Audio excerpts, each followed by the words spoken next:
इतिहास हमें अक्सर युद्धों के बारे में बताता है, लेकिन क्या आपने कभी सोचा है कि मौर्य साम्राज्य से पहले भारत की अर्थव्यवस्था कैसी थी? किसने भारत को पहली बार एक सेंट्रलाइज्ड यानी केंद्रीकृत शासन दिया? ये कहानी है नंद वंश की, एक ऐसा वंश जिसे इतिहासकारों ने अधर्म माना, लेकिन जिसकी प्रशासनिक और आर्थिक नीतियों ने भारत को सोने की चिड़िया बनाने की नींव रखी।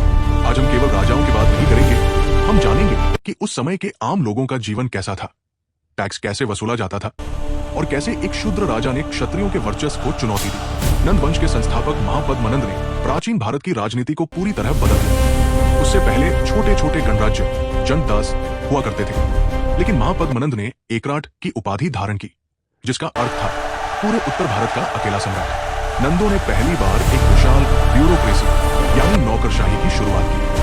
राजा के पास मंत्रियों और जासूसों का एक जाल था। मगध की राजधानी पाटलिपुत्र गंगा और सोन नदियों के संगम पर थी। इससे व्यापार करना बहुत आसान हो गया। दक्षिण से हाथीदांत और उत्तर से कीमती पत्थर मगध पहुंचते थे। नंदों के समय आहत सिक्के, पंचमार्क्ड कॉइन्स बड़े पैमाने पर चले। मानकीकृत बाट और माप, स्टैंडर्ड वेट्स का इस्तेमाल शुरू हुआ, जिससे धोखाधड़ी कम हुई। नंद राजाओं ने टैक्स वसूलने के लिए एक बहुत ही कठोर सिस्टम बनाया था। उन्होंने चमड़े, लकड़ी, यहाँ तक कि पत्थरों तक पर टैक्स लगा दिया था। किंवदंती है कि धनानंद ने अपना खजाना गंगा नदी की गहराई में गुफा बनाकर छुपाया था, जिसकी कीमत आज के अरबों डॉलर के बराबर थी। महापद्मनंद के राजा बनने से यह संदेश गया कि सत्ता के लिए जन नहीं, बल्कि शक्ति और बुद्धि जरूरी है।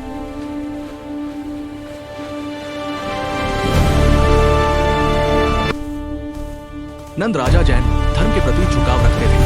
महापद्मनंद ने कलिंग, आज का ओडिशा, पर हमला कर वहां से जिन की मूर्ति मगध ले आए थे।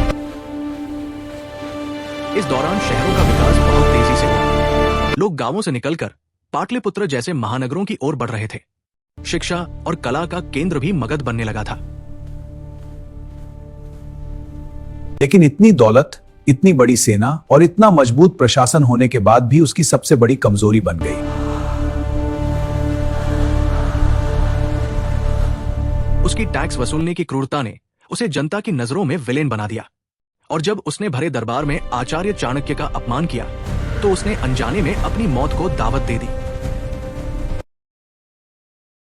चाणक्य ने धनानंद की उसी अर्थव्यवस्था और सेना के तंत्र को समझा और चंद्रगुप्त मौर्य के जरिए उसे भीतर से खोखला कर दिया। क्या आप जानते हैं कि धनानंद के अपने ही मंत्री उसके खिलाफ हो गए थे? सस्पेंस ये भी है कि धनानंद के छिपे हुए खजाने का क्या हुआ? क्या मौर्यों ने उसे इस्तेमाल किया, या वो आज भी गंगा की लहरों के नीचे कहीं दफन है? नंद वंश ने भारत को वो आर्थिक और सैन्य ढांचा दिया, जिस पर आगे चलकर अशोक और चंद्रगुप्त ने अखंड भारत का निर्माण किया।